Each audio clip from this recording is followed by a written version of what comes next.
So you might have noticed something. The culture of intolerance is making its way to you.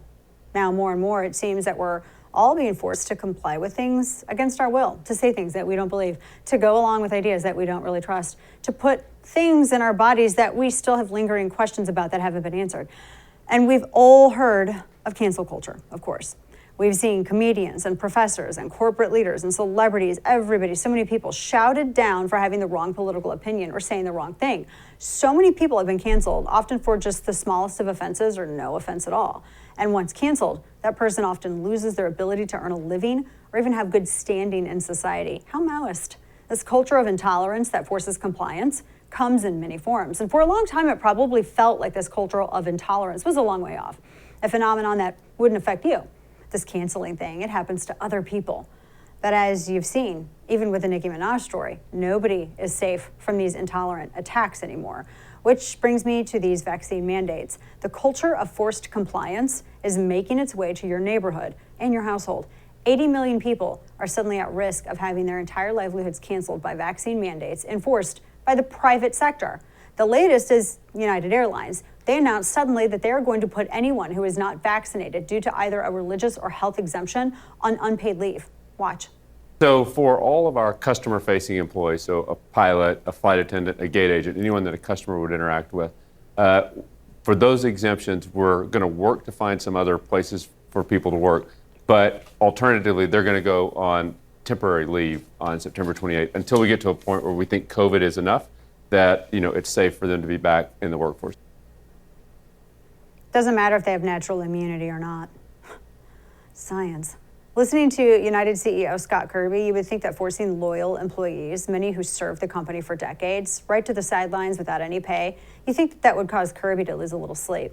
But he seems totally fine with it. I mean, after all, both the unvaxxed and vaxxed spread the virus. And is there any exemption for natural immunity?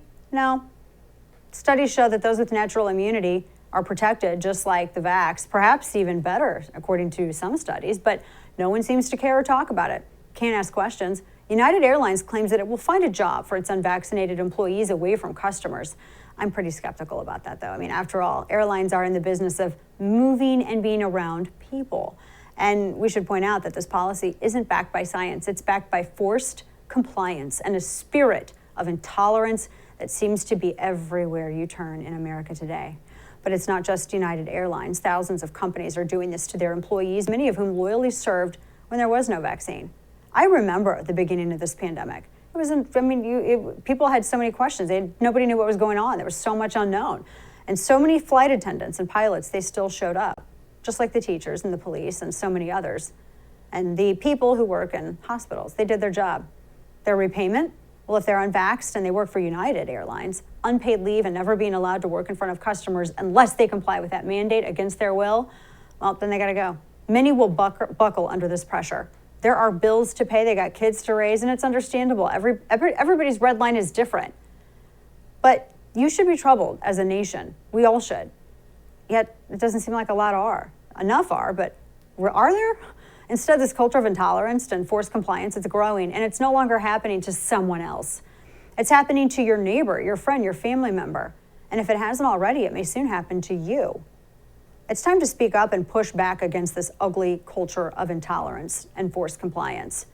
And you know what I would do, honestly? I would ask an employment attorney. I would find something that qualifies you under the American Disabilities Act. And if any company tries to sideline you, you can cite your ADA exception. And if they still do it, sue them for everything they have, including their birth certificate.